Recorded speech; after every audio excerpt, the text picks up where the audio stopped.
اب ہم آتے ہیں سیدنا صالح علیہ السلام کے قصے کی طرف۔ دن گزرتے گئے اور لوگ ایک بار پھر ابلیس لعین کے وسوسے میں آ کر کفر کی طرف پلٹ آئے، کیونکہ ابلیس کسی بھی شخص کو وسوسے میں ڈالے بغیر نہیں چھوڑتا۔ اس طرح ایک بار پھر کفر پھیل گیا، چنانچہ اللہ نے ان کی ہدایت کے لیے صالح علیہ السلام کو مبعوث فرمایا۔ یہ سمود کے پوتوں میں سے ایک عربی نبی تھے۔ ان کا نسب نامہ اس طرح ہے: صالح بن عبید بن سیاف بن ماشق بن عبید بن حاضر بن سمود بن ارم بن سام بن نوح علیہ السلام۔ گویا صالح علیہ السلام کا تعلق قوم سمود سے تھا، اور یہ قوم عاد کی نسل سے تھی۔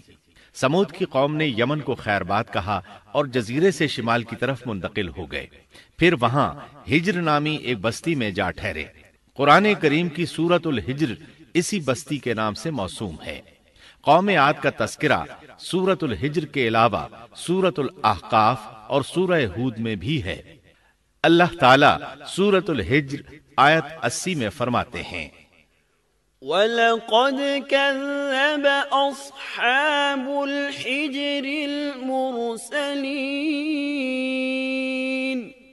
اور ہجر والوں نے بھی رسولوں کو جھٹلایا۔ ہجر قوم سمود کا مرکزی شہر تھا۔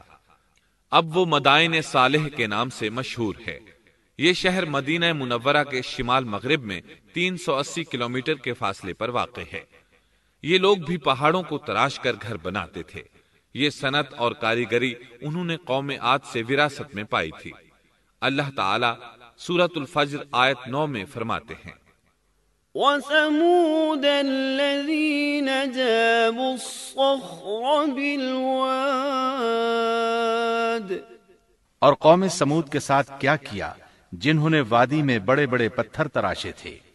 قرآن مجید میں اللہ تعالیٰ ایک مقام پر فرماتے ہیں: اور ہم نے قوم عاد اور سمود کو غارت کیا جن کے بعض مکانات آپ کے سامنے ظاہر ہیں۔ ان کے مکانات ان کی تباہی سے لے کر اب تک موجود ہیں۔ شام کے راستے میں خیبر، تیماء سے تبوک تک قوم سمود کے آثار پائے جاتے ہیں۔ یہ لوگ کس طرح پتھر تراش تراش کر گھر بناتے تھے، اللہ تعالیٰ نے سورۃ الاعراف آیت 74 میں اس کا ذکر کیا ہے: وَاذْكُرُوا إِذْ جَعَلَكُمْ خُلَفَاءَ مِن بَعْدِ عَادٍ وَبَوَّأَكُمْ فِي الْأَرْضِ تَتَّخِذُونَ مِن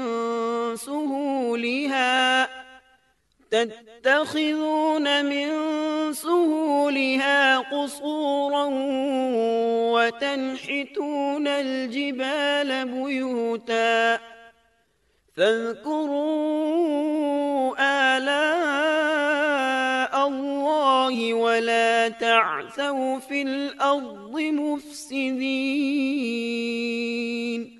اس وقت کو یاد کرو جب اللہ تعالیٰ نے تمہیں قوم عاد کے بعد جانشین بنایا اور تمہیں زمین پر رہنے کا ٹھکانہ دیا کہ نرم زمین پر محل بناتے ہو اور پہاڑوں کو تراش تراش کر ان میں گھر بناتے ہو، سو اللہ کی نعمتوں کو یاد کرو اور زمین میں فساد مت پھیلاؤ۔ یہ آیت ان کی طاقت، جسم کی صلاحیت اور ماہر فن ہونے پر دلیل ہے۔ پہاڑوں کو تراشنا دراصل قوم عاد کی عادت تھی۔ یہ بھی چونکہ انہی سے تھے، اس لیے وراثت میں یہ کام انہیں بھی آ گیا تھا۔ جس طرح اللہ نے عاد کو اپنی نعمتوں سے نوازا تھا، اسی طرح سمود کو ان سے بڑھ کر نعمتیں دی تھیں۔ اللہ تعالیٰ صالح علیہ السلام کی زبانی ان سے فرماتے ہیں: اے قوم سمود، کیا تمہیں ان چیزوں میں بے فکری سے رہنے دیا جائے گا، یعنی باغات، چشموں، کھیتوں اور کھجوروں میں جن کا خوشہ ملائم ہے، اور تم پہاڑوں کو تراش کر پرتکلف گھر بناتے ہو؟ پس اللہ سے ڈرو اور میرا کہنا مانو۔ لیکن ان لوگوں نے ہر طرح سے قوم عاد کی پیروی کی، نصیحت پکڑنے کی بجائے بتوں کی عبادت شروع کر دی۔ اللہ نے ان کے درمیان صالح علیہ السلام کو مبعوث فرمایا۔ آپ نبوت ملنے سے پہلے بھی عقل مند اور علم والے تھے، باعزت گھرانے سے تعلق رکھتے تھے، اپنے معاملات میں لوگ ان سے مشورے لیتے تھے، لہٰذا انہیں ایک خاص مقام حاصل تھا۔ لیکن جب آپ نے انہیں ایک اللہ پر ایمان لانے، اس کے سوا کسی کی عبادت نہ کرنے کی دعوت دی تو ان کا ساتھ چھوڑ گئے۔ جواب میں ان سے کہنے لگے: يا صالح قد كنت فينا مرجوا قبل هذا اے صالح، اس سے پہلے تو ہم تجھ سے بہت کچھ امیدیں لگائے ہوئے تھے۔ مطلب یہ کہ پہلے تو ہمارے نزدیک آپ کا بہت مرتبہ تھا، مقام تھا، ہمیں آپ سے بہت امیدیں تھیں، لیکن آپ نے تو یہ باتیں کہہ کر ہماری ساری امیدوں پر پانی پھیر دیا۔ ان کے اس جواب کے باوجود صالح علیہ السلام انہیں اللہ کی طرف بلاتے رہے اور ان سے کہتے رہے، اے میری قوم، اللہ کی عبادت کرو، اس کے سوا تمہارا کوئی معبود نہیں۔ تمام انبیاء کی اپنی اپنی قوم کو یہی دعوت تھی کہ اے لوگو، اللہ کی عبادت کرو، اسی نے تمہیں زمین سے پیدا کیا ہے، اسی نے تمہیں زمین میں آباد کیا ہے، اس سے معافی طلب کرو، یقیناً میرا رب قریب ہے اور دعاؤں کو قبول کرنے والا ہے۔ اے میری قوم، تم نیکی سے پہلے برائی کی جلدی کر رہے ہو، اللہ سے معافی کیوں نہیں مانگتے کہ تم پر رحم کیا جائے؟ اللہ سے ڈرو، میری اطاعت کرو، حد سے گزر جانے والے بے باک لوگوں کی اطاعت سے باز آؤ، وہ ملک میں فساد پھیلا رہے ہیں اور اصلاح نہیں کرتے۔ صالح علیہ السلام نے ہود علیہ السلام کی طرح اپنی قوم کو نصیحت کی، لیکن ان ظالموں نے بھی اسی طرح کفر کیا جیسے قوم عاد نے کیا تھا۔ کہنے لگے، یہ کیسے ہو سکتا ہے کہ ہم اپنے میں سے ایک شخص کے تابع ہو جائیں؟ اس اکیلے کی اتنی زیادہ فضیلت کی آخر کیا وجہ ہے؟ ہم نہیں مان سکتے کہ ہم میں صرف اسی ایک پر اللہ کی باتیں نازل ہوتی ہیں۔ پھر وہ اس سے بھی آگے بڑھے اور اللہ کے نبی کو کھلے الفاظ میں پرلے درجے کا جھوٹا کہا، جادوگر کہا۔ پھر یہ سرکش اور کافر لوگ صالح علیہ السلام کے ساتھ ایمان لانے والے کمزور غریب لوگوں کو مخاطب کر کے کہنے لگے، کیا تم صالح پر ایمان رکھتے ہو؟ ہم تو اس کے منکر ہیں۔ اس طرح صالح علیہ السلام دن رات انہیں دعوت دیتے رہے، یہاں تک کہ یہ لوگ صالح علیہ السلام سے کہنے لگے، تم نے اور تمہارے ساتھیوں نے ہمارے اندر نحوست پھیلا رکھی ہے اور اسی لیے ہم مشکلات اور مصائب کا شکار ہیں، لہٰذا تم ہم سے دور ہو جاؤ۔ صالح علیہ السلام نے انہیں جواب دیا، تم پر نحوست اللہ کی طرف سے ہے، تم فتنے میں پڑے ہوئے لوگ ہو۔ پھر اس کے بعد وہ لوگ صالح علیہ السلام سے مکمل طور پر دشمنی کرنے لگے اور انہوں نے آپ کو یہاں تک کہہ دیا کہ آپ ہماری مجلس میں نہ آیا کریں کیونکہ آپ منحوس ہیں۔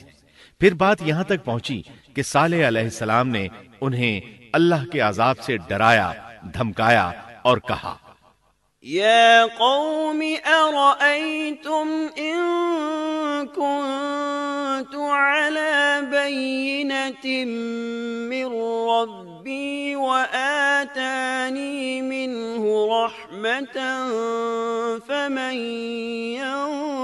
ينصرني من الله إن عصيته فما تزيدونني غير تخسير۔ اے میری قوم کے لوگو، ذرا بتلاؤ تو، اگر میں اپنے رب کی طرف سے کسی مضبوط دلیل پر ہوا اور اس نے مجھے اپنے پاس سے رحمت عطا کی ہو، پھر میں نے اس کی نافرمانی کی، تو کون ہے جو اس کے مقابلے میں میری مدد کرے؟ تم تو میرا نقصان ہی بڑھا رہے ہو۔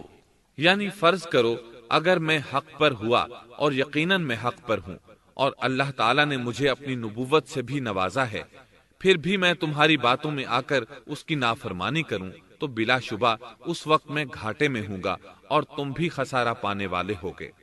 اس پر وہ ظالم لوگ مقابلے پر اتر آئے، کہنے لگے، اگر تو سچا ہے تو کوئی معجزہ لے آ، لیکن وہ معجزہ ہماری مرضی کے مطابق ہو، اس صورت میں ہم ضرور ایمان لے آئیں گے۔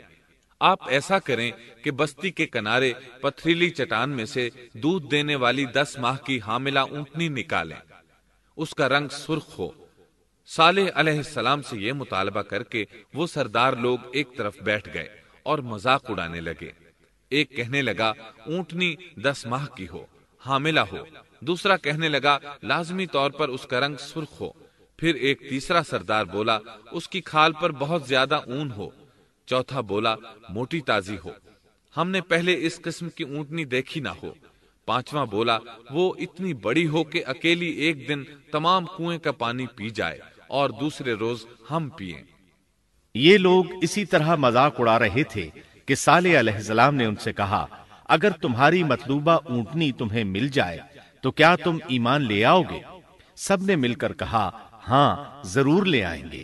صالح علیہ السلام نے فرمایا، تب تم ایک دن سب لوگوں کو جمع کر لو۔ مقررہ دن وہ لوگ جمع ہو گئے۔ ان کی موجودگی میں صالح علیہ السلام نے اللہ سے دعا کی۔ زمین پر زلزلہ طاری ہوا، ان کی آنکھوں کے سامنے چٹان پھٹی اور اس سے بالکل ویسی ہی اونٹنی نکلی جیسا کہ ان کا مطالبہ تھا۔ انہوں نے اپنی زندگی میں ایسی اونٹنی کبھی نہیں دیکھی تھی۔ اس میں وہ تمام صفات موجود تھیں جن کا ذکر ان لوگوں نے کیا تھا۔ اللہ تعالیٰ صالح علیہ السلام کی زبانی سورہ ہود آیت 64 میں فرماتے ہیں، وَيَا قَوْمِ هَٰذِهِ نَاقَةُ اللَّهِ لَكُمْ آيَةً فَذَرُوهَا تَأْكُلْ فِي أَرْضِ اللَّهِ وَلَا تَمَسُّوهَا بِسُوءٍ فَيَأْخُذَكُمْ عَذَابٌ قَرِيبٌ۔ اے میری قوم، یہ اللہ کی بھیجی ہوئی اونٹنی ہے، یہ تمہارے لیے ایک معجزہ ہے۔ اب تم اسے اللہ کی زمین میں کھاتی ہوئی چھوڑ دو اور اسے کسی طرح کی تکلیف نہ پہنچاؤ، ورنہ فوری عذاب تمہیں آ پکڑے گا۔ اس اونٹنی کو چونکہ کسی اونٹنی نے جنم نہیں دیا تھا، اس لیے اس کو ناقۃ اللہ یعنی اللہ کی اونٹنی کہا گیا۔ پھر صالح علیہ السلام نے فرمایا، لوگو سن لو، ایک دن یہ اونٹنی پانی پیے گی، ایک دن تم پیو گے، تم میں سے کوئی اسے تکلیف نہ پہنچائے، ورنہ اللہ کا بدترین عذاب تم پر نازل ہوگا۔ سورۃ القمر میں اللہ فرماتے ہیں، بے شک ہم اونٹنی کو ان کے لیے آزمائش بنا کر بھیج رہے ہیں، تم صبر کے ساتھ ان کے انجام کا انتظار کرو۔ اس نشانی کے ظہور کے بعد اللہ تعالیٰ نے صالح علیہ السلام کو مخاطب کر کے فرمایا، تم اب دیکھتے رہو کہ ان کا انجام کیا ہوتا ہے، ان کی سختیوں پر صبر کرو، ان سے کہہ دو کہ پانی پر ایک دن ان کا اختیار ہوگا اور ایک دن اس اونٹنی کا، خبردار کوئی زیادتی نہ کرے اور اس اونٹنی کو پانی پینے سے نہ روکے۔ سورۃ الشمس میں اللہ تعالیٰ فرماتے ہیں کہ ان سے اللہ کے رسول نے فرما دیا تھا کہ اللہ کی اونٹنی کی اور اس کے پانی پینے کی باری کی حفاظت کرو، یعنی اسے نہ تو پانی پینے سے روکو اور نہ ہی اسے کوئی تکلیف پہنچاؤ۔ اس معجزے کو دیکھ کر لوگ دو گروہوں میں بٹ گئے۔ بہت کم لوگوں نے صالح علیہ السلام کی پیروی کی، ان پر ایمان لائے، جبکہ اکثر لوگ پھر بھی اپنے کفر پر ڈٹے رہے۔ اللہ تعالیٰ فرماتے ہیں، ان لوگوں نے خود معجزے کا مطالبہ کیا تھا، لیکن اس کو اپنی آنکھوں سے دیکھنے کے باوجود ظلم پر اڑے رہے اور کفر پر اصرار کرتے رہے۔ سورۃ الحجر آیت 81 میں اللہ فرماتے ہیں، وَآتَيْنَاهُمْ آيَاتِنَا فَكَانُوا عَنْهَا مُعْرِضِينَ۔ اور انہیں ہم نے اپنی نشانیاں بھی عطا فرمائی تھیں، لیکن پھر بھی وہ ان سے گردن موڑنے والے ہی رہے۔ اسی طرح سورہ بنی اسرائیل میں اللہ تعالیٰ فرماتے ہیں، ہم نے قوم سمود کو نشان کے طور پر اونٹنی عطا فرمائی تھی، لیکن انہوں نے اس پر ظلم کیا۔ بلا شبہ وہ ایک واضح نشانی تھی، کوئی شخص یہ نہیں کہہ سکتا تھا کہ جادوگروں نے اسے پیدا کیا ہے۔ وہ اونٹنی ان میں موجود رہی، ان کے علاقے میں جہاں چاہتی چرتی، جب کنویں پر پانی پینے جاتی تو سارا پانی پی جاتی، وہ لوگ اس کا دودھ پیتے، دودھ سب کے لیے کافی ہو جاتا۔ ان کی آنکھوں کے سامنے اس نے ایک بچے کو جنم دیا، وہ شکل صورت میں بالکل اپنی ماں جیسا تھا، لوگ اسے دیکھ کر تعجب کرتے۔ بچہ اونٹنی کے ساتھ رہتا، یہ ایک واضح نشانی تھی، اس پر جادو کا گمان کیا ہی نہیں جا سکتا تھا۔ وہ اونٹنی ایک عرصے تک ان لوگوں میں رہی۔ اللہ فرماتے ہیں، ہم نے قوم سمود کو بطور نشان کے ایک اونٹنی دی تھی، لیکن انہوں نے اس پر ظلم کیا۔ حالانکہ یہ نشانیاں ہم لوگوں کو ڈرانے کے لیے ہی بھیجتے ہیں۔ وہ لوگ اس اونٹنی کو دیکھ کر متعجب ضرور ہوئے، لیکن ایمان پھر بھی بہت کم لوگ لائے، حالانکہ اس نشانی کے بعد انہیں چاہیے تھا ایمان لے آئیں۔ پھر ایک دن قوم کے سرداروں نے مشورہ کیا کہ اگر ہم نے صالح کو اسی طرح چھوڑ دیا تو کہیں لوگ ہمیں نہ چھوڑ دیں اور صالح کے پیروکار بن جائیں۔ اس اونٹنی نے تو ہمیں مصیبت میں ڈال دیا ہے، ہم پورا ایک دن پانی کو چھو بھی نہیں سکتے، کیونکہ یہ سارا دن پانی پیتی رہتی ہے۔ پھر یہ اس قدر دیو ہیکل ہے کہ اسے دیکھ کر ہماری بکریاں بھاگ جاتی ہیں، اونٹ اسے دیکھ کر خوفزدہ ہو جاتے ہیں، لہٰذا ہمیں چاہیے کہ اس سے چھٹکارا حاصل کر لیں۔ وہ آپس میں مشورہ کرتے رہے، آخر انہوں نے ایک آدمی منتخب کیا۔ مورخین کا اس پر اتفاق ہے کہ اس کا نام قدار بن سالف تھا، اس کے ساتھ اس کا ایک ساتھی بھی تھا۔ ان دونوں نے مل کر اونٹنی کو قتل کیا۔ اللہ تعالیٰ سورۃ القمر آیت 29 اور 30 میں فرماتے ہیں، فنادوا صاحبهم فتعاطى فعقر فكيف كان عذابي ونذر۔ پھر انہوں نے اپنے ساتھی کو بلایا، تب اس نے ہاتھ بڑھایا اور اس کی کونچیں کاٹ دیں، پھر دیکھا ہمارا عذاب اور ڈراوا کیسا تھا۔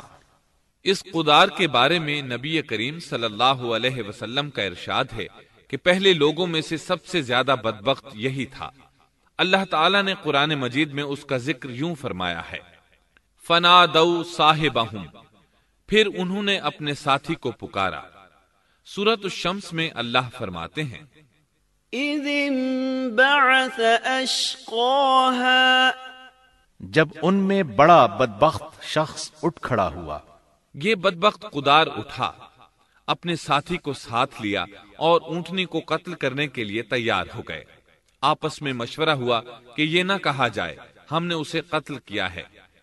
اس طرح باقی لوگوں نے بھی ان سے اتفاق کیا۔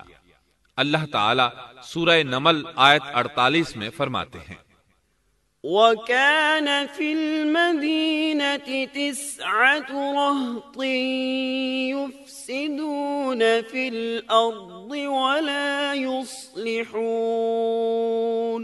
اور اس شہر میں 9 آدمی ایسے تھے جو زمین میں فساد کرتے تھے اور اصلاح نہیں کرتے تھے۔ مطلب یہ کہ یہ لوگ فساد کی انتہا کو پہنچے ہوئے تھے، ان میں بھلائی نام کو نہیں تھی اور نہ ان کا فساد کی اصلاح کا ارادہ تھا۔ بخاری، مسلم اور مسند احمد کی ایک حدیث میں ہے، رسول اللہ صلی اللہ علیہ وسلم نے ایک بار اپنے خطبے میں اس اونٹنی اور اسے مار ڈالنے کا ذکر فرمایا۔ آیت اذم بعثا اشقاہا کی تلاوت کرتے ہوئے فرمایا کہ جیسے ابو زمعہ تھا، اسی جیسا یہ شخص بھی اپنی قوم میں عزیز، دلیر اور بڑا آدمی تھا۔ تمام لوگوں نے اس بدبخت کے ساتھ عہد کیا اور اسے یقین دہانی کرائی کہ اگر تمہارے ساتھ کسی نے برائی کا ارادہ کیا تو تمام قوم تمہاری حمایت میں اٹھ کھڑی ہوگی۔ اس یقین دہانی کے بعد یہ بدبخت اونٹنی کے انتظار میں بیٹھ گئے۔ اونٹنی پہاڑ کی طرف سے آتی تھی اور پانی پی کر واپس چلی جاتی تھی، یہی اس کا معمول تھا۔ جب ان لوگوں نے چٹان سے اونٹنی کو نکلتے دیکھا تو اچانک حملہ کرنے کے لیے آگے بڑھے، لیکن اس کا جثہ دیکھ کر خوفزدہ ہو گئے، الٹے پاؤں بھاگے۔ بدبخت قدار نے اپنے ساتھیوں کی یہ حالت دیکھی تو ہنس پڑا اور آگے بڑھ کر اونٹنی کی ران میں تیر مارا۔ اس سے اونٹنی کی ران کی ہڈی ٹوٹ گئی اور وہ نیچے گر گئی۔ پھر اس ظالم نے اپنے ساتھیوں کو آواز دی اور آگے بڑھ کر اونٹنی کی کونچیں کاٹ دی۔ سورۃ الشمس میں اللہ تعالیٰ فرماتے ہیں، ان لوگوں نے اپنے پیغمبر کو جھوٹا سمجھ کر اس اونٹنی کی کونچیں کاٹ دیں، پس ان کے رب نے ان کے گناہوں کے باعث ان پر ہلاکت ڈالی اور پھر ہلاکت کو عام کر دیا اور اس بستی کو برباد کر دیا۔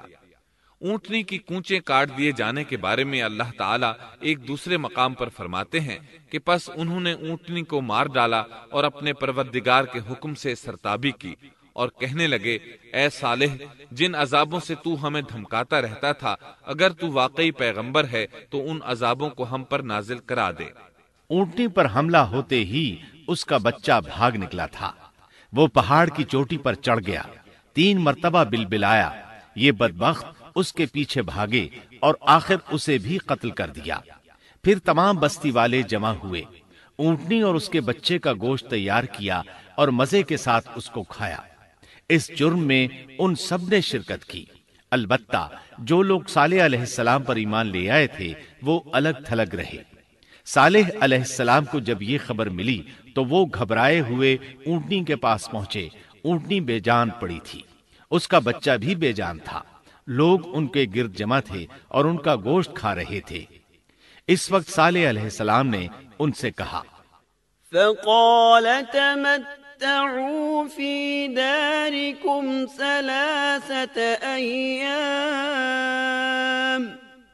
ذلك وعد غير مكذوب۔ اس پر صالح نے کہا کہ اچھا تم 3 دن تک اپنے گھروں میں رہ سہ لو، یہ وعدہ جھوٹا نہیں ہے۔ مطلب یہ کہ تمہیں صرف 3 دن کی مہلت ہے، اس کے بعد تم سب کے سب ہلاک کیے جاؤ گے۔ وہ صالح علیہ السلام کی بات کو رد کرتے ہوئے انہیں دھمکیاں دینے لگے کہ جن عذابوں کا تو ہم سے وعدہ کر رہا ہے، اگر تو سچا ہے تو ان کو ہم پر نازل کر دے۔ اس کے بعد وہ جمع ہو کر مشورہ کرنے لگے کہ آج رات صالح کو بھی مار ڈالو۔ ان کے اس مشورے کے بارے میں اللہ تعالیٰ سورۃ النمل آیات 48 اور 49 میں فرماتے ہیں، اس شہر میں 9 سردار تھے، وہ زمین میں فساد پھیلاتے رہتے تھے اور اصلاح نہیں کرتے تھے۔ انہوں نے آپس میں بڑی بڑی قسمیں کھا کھا کر عہد کیا کہ رات ہی کو صالح اور اس کے گھر والوں پر چھاپا ماریں گے اور اس کے وارثوں سے صاف کہہ دیں گے کہ ہم اس کے اہل کی ہلاکت کے وقت موجود نہیں تھے اور ہم بالکل سچے ہیں۔ اب یہ لوگ صالح علیہ السلام کے گھر کی طرف چلے۔ اللہ تعالیٰ سورۃ النمل آیات 50 اور 51 میں فرماتے ہیں، وَمَكَرُوا مَكْرًا وَمَكَرْنَا مَكْرًا وَهُمْ لَا يَشْعُرُونَ فَانظُرْ كَيْفَ كَانَ عَاقِبَةُ مَكْرِهِمْ أَنَّا دَمَّرْنَاهُمْ وَقَوْمَهُمْ أَجْمَعِينَ۔ اور انہوں نے ایک داؤ کھیلا، سو ہم نے بھی ایک ایسا داؤ کھیلا کہ انہیں خبر بھی نہ ہوئی۔ پھر دیکھو کہ ان کے داؤ کا کیا انجام ہوا، ہم نے انہیں اور ان کی ساری قوم کو ہلاک کر دیا۔ صالح علیہ السلام کا گھر پہاڑ کی بلندی پر تھا۔ یہ فسادی لوگ ابھی اوپر چڑھ رہے تھے کہ زمین حرکت کرنے لگی۔ ایک چٹان اوپر سے لڑھکتی ہوئی آئی اور ان تمام کو پیس کر رکھ دیا۔ ان 9 فسادی لوگوں کی ہلاکت کے ساتھ ہی اللہ کے عذاب کی ابتدا ہو چکی تھی۔ چنانچہ صالح علیہ السلام نے اپنے ساتھیوں کے ساتھ اس بستی کو چھوڑ دیا، یعنی وہ ہجر کے علاقے سے نکل گئے۔ صبح ہوئی تو لوگوں نے ایک عجیب منظر دیکھا۔ قوم سمود کے تمام لوگوں کے چہرے زرد پڑ چکے تھے، وہ سب رونے لگے کیونکہ عذاب کے آثار شروع ہو چکے تھے۔ دوسرے دن تمام لوگوں کے چہرے آگ کی طرح سرخ ہو گئے اور تیسرے دن تمام کے چہرے سیاہ ہو چکے تھے۔ اپنی یہ حالت دیکھ کر سب لوگ رونے اور چیخ پکار کرنے لگے، اپنی قبریں کھودنے لگے۔ اب انہیں یقین ہو چکا تھا کہ عذاب کا وعدہ برحق تھا۔ اللہ تعالیٰ نے انہیں پہلی قوموں کی طرح ایک قسم کا عذاب نہیں دیا تھا، جیسے قوم نوح کو صرف طوفان کے ذریعے ہلاک کیا گیا، قوم عاد کو صرف طوفانی ہوا کے ذریعے ہلاک کیا گیا، لیکن قوم سمود کو اللہ تعالیٰ نے طرح طرح کے عذابوں سے دوچار کیا، اس لیے کہ انہوں نے اپنی مطلوبہ شرط پوری ہونے کے باوجود ایمان قبول نہیں کیا تھا۔ عذاب کی ابتدا زلزلے سے ہوئی، زمین حرکت کرنے لگی۔ اس کی وجہ سے وہ لوگ اپنے گھروں میں اوندھے کے اوندھے پڑے رہ گئے، ان میں اٹھنے کی طاقت تک نہ رہی۔ پھر آسمان میں سخت کڑاکا ہوا، اس کی ہولناک دہشت انگیز چنگھاڑ نے ان کے بھیجے پھاڑ کر رکھ دیے۔ ایک ہی لمحے میں ایک ساتھ وہ سب ڈھیر ہو گئے۔ ان کی ہلاکت اور تباہی کو بیان کرتے ہوئے اللہ تعالی سورۃ الزاریات آیات 43 تا 45 میں فرماتے ہیں، وَفِي ثَمُودَ إِذْ قِيلَ لَهُمْ تَمَتَّعُوا حَتَّى حِينٍ فَعَتَوْا عَنْ أَمْرِ رَبِّهِمْ فَأَخَذَتْهُمُ الصَّاعِقَةُ وَهُمْ يَنظُرُونَ فَمَا اسْتَطَاعُوا مِنْ قِيَامٍ وَمَا كَانُوا منتصرین۔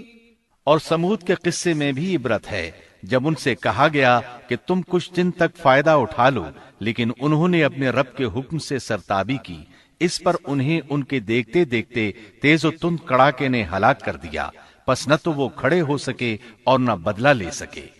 اسی طرح سورہ ہود میں اللہ تعالیٰ نے ان کی تباہی کا نقشہ اس طرح کھینچا ہے کہ ایک زور کی کڑک نے ان ظالموں کو آ لیا، پھر تو وہ اپنے گھروں میں زانوں کے بل مردہ پڑے رہ گئے، ایسے گویا کہ وہ کبھی آباد ہی نہ تھے۔ سورۃ القمر میں اللہ نے ان کی رسوائی ان الفاظ میں بیان کی ہے: ہم نے ان پر ایک چیخ بھیجی، پھر وہ ایسے ہو گئے جیسے کانٹوں کی باڑ کا چورا۔ دوسری طرف صالح علیہ السلام اور ان کے ساتھیوں کو اللہ تعالیٰ نے اپنی رحمت سے نجات دی۔ اللہ تعالیٰ سورہ ہود آیت 66 میں فرماتے ہیں: فَلَمَّا جَاءَ أَمْرُنَا نَجَّيْنَا صَالِحًا وَالَّذِينَ آمَنُوا مَعَهُ بِرَحْمَةٍ مِنَّا وَمِنْ خِزْيِ يَوْمِئِذٍ إِنَّ رَبَّكَ هُوَ الْقَوِيُّ الْعَزِيزُ۔ پھر جب ہمارا فرمان آ پہنچا، ہم نے صالح اور ان پر ایمان لانے والوں کو اپنے فضل سے اس سے بچا لیا اور اس دن کی رسوائی سے بھی۔ یقیناً تیرا پروردگار نہایت توانا اور غالب ہے۔ اس قوم کے آثار آج تک باقی ہیں۔ مدینہ منورہ کے شمال مغرب میں ان کے گھر موجود ہیں۔ اب یہ علاقہ مدائن صالح کے نام سے مشہور ہے۔ سورۃ النمل میں اللہ تعالیٰ فرماتے ہیں: پس یہ ان کے گھر ہیں جو ان کے ظلم کے سبب ویران پڑے ہیں، بے شک اس میں دانش مندوں کے لیے نشانیاں ہیں۔ اللہ تعالیٰ نے ان کے نشانات کو آج تک باقی رکھا ہے تاکہ بعد میں آنے والوں کو یقین ہو جائے اور کسی قسم کا شک نہ رہے۔ عذاب کے آثار نمودار ہونے پر صالح علیہ السلام نے ان سے فرمایا تھا: اے میری قوم، میں نے تمہیں اپنے پروردگار کا حکم پہنچا دیا تھا اور میں نے تمہاری خیر خواہی کی، لیکن تم لوگ خیر خواہوں کو پسند نہیں کرتے۔ اس کے بعد صالح علیہ السلام اپنے ساتھیوں کے ساتھ وہاں سے ہجرت کر کے فلسطین آ گئے، وہیں رملہ نامی بستی میں رہنے لگے اور یہیں آپ کی وفات ہوئی۔ نبی کریم صلی اللہ علیہ وسلم صحابہ کرام رضی اللہ عنہم کے ساتھ تبوک تشریف لے گئے تو آپ نے مدائن صالح کے قریب قیام فرمایا تھا۔ صحابہ نے ان کنووں سے پانی لے لیا جو قوم سمود کے استعمال میں رہے تھے، کچھ برتن بھی وہاں سے لے لیے۔ آپ کو پتہ چلا تو آپ نے حکم فرمایا: ان برتنوں کو توڑ دو اور اس پانی کو بہا دو اور اس پانی سے جو کھانا تیار کیا ہے اس کو الٹ دو۔ آپ نے انہیں ان گھروں میں داخل ہونے سے بھی روک دیا جن میں اللہ کا عذاب نازل ہوا تھا۔ آپ صلی اللہ علیہ وسلم نے فرمایا: میں ڈرتا ہوں تم پر بھی ایسا عذاب نہ آ جائے جیسا ان پر آیا تھا، اس لیے ان کے علاقے میں داخل نہ ہوا کرو، اور اگر داخل ہونا پڑ جائے تو روتے ہوئے داخل ہوا کرو، اور رونا نہ آئے تو رونے جیسی شکلیں بنا لیا کرو تاکہ تمہارا شمار ظالموں میں نہ ہو۔ اللہ تعالیٰ فرماتے ہیں: ألا إن ثمود كفروا ربهم ألا بعدا لثمود۔ آگاہ رہو، قوم سمود نے اپنے رب سے کفر کیا، سن لو ان سمودیوں پر پھٹکار ہے۔ قرآن میں ان کا قصہ 26 سے زائد مرتبہ بیان کیا گیا ہے۔ اس کے بعد لوگ ایمان کی حالت میں امن چین کی زندگی بسر کرنے لگے، لیکن پھر نئے سرے سے ان میں خرابی پیدا ہوئی۔ شیطان نے پھر اپنا کام دکھایا، ان کے دلوں میں وسوسہ ڈالا اور فلسطین، عراق، مصر اور جزیرے کے نواحی علاقوں میں شرک پھیل گیا۔ لوگ ایک بار پھر کفر کی طرف پلٹ پڑے۔ اس پورے قصے میں چند عبرتیں ہیں، آئیے ذرا ان کا بھی ذکر ہو جائے۔ اللہ تعالیٰ کی اونٹنی اگرچہ سیدنا صالح علیہ السلام کی نبوت کا ایک نشان تھی، ان کی سچائی کا ثبوت تھی، لیکن قرآن کریم کی وضاحت یہ ہے کہ وہ قوم سمود کی آزمائش کے لیے تھی اور وہی ان کی ہلاکت کا نشان ثابت ہوئی، جیسا کہ سورۃ القمر میں اللہ تعالیٰ فرماتے ہیں: إن إنا مرسل الناقة فتنة لهم فارتقبهم واصطبر بے شک ہم اونٹنی کو ان کی آزمائش اور امتحان کے لیے بھیجنے والے ہیں، پس تو ان کے انتظار میں رہ اور صبر اختیار کر۔ سنت اللہ یہ رہی ہے کہ اگر وہ اپنے پیغمبر کو کسی قوم کی ہدایت کے لیے بھیجے اور قوم اس کی ہدایت پر کان نہ دھرے تو ضروری نہیں کہ وہ قوم ہلاک کر دی جائے، لیکن جو قوم اپنے نبی سے اس وعدے پر نشان طلب کرے کہ اگر ان کا مطلوبہ نشان ظاہر ہو گیا تو وہ ایمان لے آئیں گے، اور پھر نشان آ جانے کے بعد وہ ایمان نہ لائے تو اس قوم کی ہلاکت یقینی ہے۔ اللہ تعالیٰ پھر اس قوم کو معاف نہیں کرتے جب تک کہ وہ تائب نہ ہو جائے اور اللہ کے دین کو قبول نہ کرے، یا عذاب الہی سے صفحہ ہستی سے مٹ کر دوسروں کے لیے عبرت کا نشان بن جائے۔ لیکن اس سنت سے نبی کریم صلی اللہ علیہ وسلم کی امت مستثنا ہے، اس لیے کہ آپ صلی اللہ علیہ وسلم نے وضاحت فرمائی ہے، میں نے اللہ تعالیٰ سے دعا مانگی ہے کہ اللہ تعالیٰ میری امت میں عذاب عام مسلط نہ فرمائے، اور اللہ نے میری دعا قبول فرما لی۔ قرآن میں اللہ تعالیٰ نے نبی کریم صلی اللہ علیہ وسلم کی اس بات کی یوں تصدیق کی ہے، وما كان الله ليعذبهم وأنت فيهم اے رسول اس حال میں کہ تو ان میں موجود ہے، اللہ تعالیٰ ان کافروں پر عذاب مسلط نہیں کرے گا۔ اور یہ ایک خطرناک غلطی ہے، نفس کا دھوکہ ہے کہ انسان عیش و عشرت اور دنیاوی جاہ و جلال کو دیکھ کر یہ خیال کر بیٹھے، یہ گمان کر لے کہ جس قوم یا فرد کے پاس یہ سب کچھ موجود ہے وہ ضرور اللہ تعالیٰ کے سائے میں ہے، اور یہ کہ ان کی یہ خوش عیشی اس بات کی علامت ہے کہ اللہ تعالیٰ کی خوشنودی ان کے ساتھ ہے۔ یہ نفس کا دھوکہ ہے، غلط فہمی ہے، بلکہ کج فہمی ہے۔ قرآن کریم کے اس واقعے میں جگہ جگہ اس بات کی وضاحت ہے کہ بعض اوقات زیادہ سے زیادہ خوش عیشی زیادہ سے زیادہ عذاب کا پیش خیمہ ثابت ہوتی ہے، اگرچہ قوموں کے لیے اس کی مدت چند ماہ یا چند سال نہیں بلکہ گھبرا دینے والی مدت ہی کیوں نہ ہو، مگر ہر قسم کی دنیاوی کامیابیوں اور خوش عیشیوں کے ساتھ جب ظلم، سرکشی اور غرور کسی قوم کا مستقل شعار بن جائے تو سمجھ لو اس کی تباہی اور ہلاکت کا وقت قریب آ پہنچا۔